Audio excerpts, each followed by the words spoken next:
யேசுவாவின் மனவாட்டி சபை வழங்கும் வாழ்வின் வழி மே மாத மடல் 2026. சத்திய ஆவியானவர். சத்தியத்தை அறிவீர்கள், சத்தியம் உங்களை விடுதலையாக்கும். எமது அன்பின் நண்பர்களே, நம்மிடத்தில் அன்பு கூர்ந்து நித்திய ஆறுதலையும் நல் நம்பிக்கையை நமக்கு கிருபையாய் கொடுக்கிற பிதாவாகிய தேவனுடைய நாமத்திலும் நம்மிடத்தில் அன்பு கூர்ந்து தமது இரத்தத்தினாலே நம்முடைய பாவங்களற நம்மை கழுவி தம்முடைய பிதாவாகிய தேவனுக்கு முன்பாக நம்மை நிறுத்துறவரும் மரித்தோரிலிருந்து முதற்பலனாய் எழுந்த உலக மீட்பருமான ஆண்டவராம் இயேசுவின் நாமத்திலும் உங்களை வாழ்த்தி சத்திய ஆவியானவரை குறித்து இம்மடல் மூலம் தெரியப்படுத்துகிறோம்.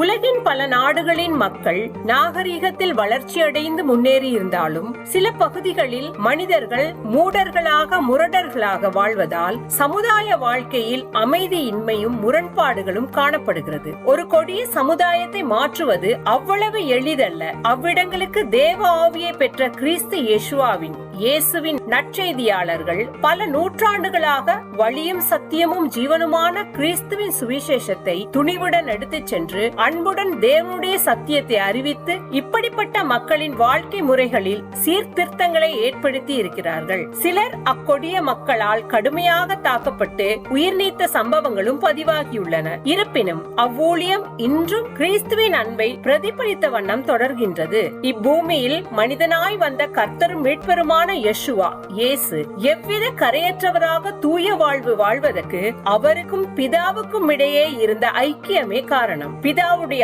ஆவி குமாரனை வழிநடத்தியது என்பதை அவர் பிறப்பதற்கு முன் தீர்க்க தரிசனமாக உரைத்திருந்ததை அறிகிறோம். ஏசாயா 11:2 ஞானத்தையும் உணர்வையும் அருளும் ஆவியும் ஆலோசனையையும் பெலனையும் அருளும் ஆவியும் அறிவையும் கர்த்தருக்கு பயந்திருக்கிற பயத்தை அருளும் ஆவியுமாகிய கர்த்தருடைய ஆவியானவர் அவர் மேல் தங்கியிருப்பார். ஆண்டவர் இயேசு வாழ்ந்த காலத்தில் இஸ்ரவேல் தேசத்தில் வாழ்ந்த அநேக யூதர்கள் அவர் கூறிய தேவனுடைய சத்திய வார்த்தைகளை அசட்டை பண்ணினார்களே தவிர அவரை ஏற்றுக்கொள்ளவில்லை. யோவான் 12:48 என்னை தள்ளி என் வார்த்தைகளை ஏற்றுக்கொள்ளாதவனை நியாயம் தீர்க்கிறதொன்று இருக்கிறது.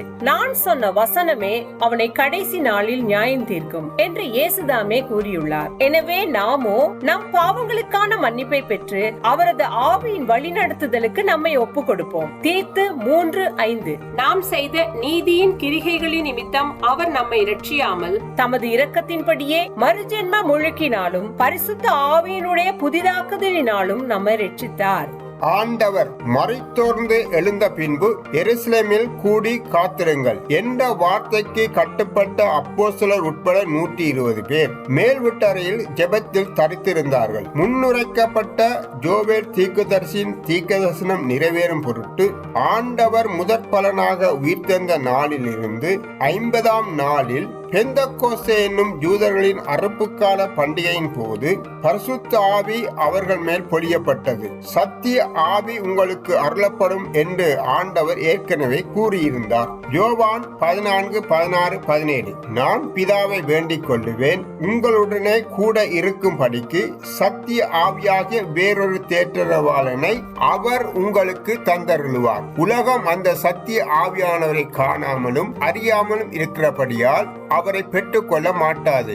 அவர் உங்களுடனே வாசம் பண்ணி உங்களுக்குள்ளே இருப்பதால் நீங்கள் அவரை அறிவீர்கள் என்று சீடர்களுக்கு கூறினார். ஆம், உலகத்தின் பல குழப்பங்களுக்கும் நாசமோசங்களுக்கும் காரணம் சத்திய ஆவியானவரை அறியாததினாலே. தேவ ஆவியின் கனி அன்பு, சந்தோஷம், சமாதானம், நீடிய பொறுமை, தயவு, நற்குணம், விசுவாசம், சாந்தம், இச்சையடக்கம்.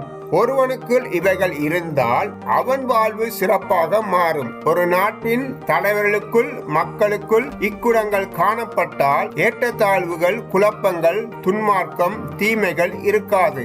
உலகில் பலவிதமான பொல்லாத ஆவிகள் கிரியை செய்கின்றன என்பதை நீங்கள் நம்புகிறீர்களா? இப்பொல்லாத ஆவிகள் மனிதர்களுக்குள் புகுந்து மனித குலத்தை அழித்து வருகின்றன. ஆவிகளாக இருக்கிற பிசாசுகள் அழையா விருந்தாளிகளாக மனிதனுடைய சரீரத்துக்குள்ளே புகுந்து சிந்தனையை சிறைப்பிடித்து நிம்மதியை அழிக்கவும் பொல்லாத செயல்களை செய்யும்படிக்கு தூண்டுகிறது.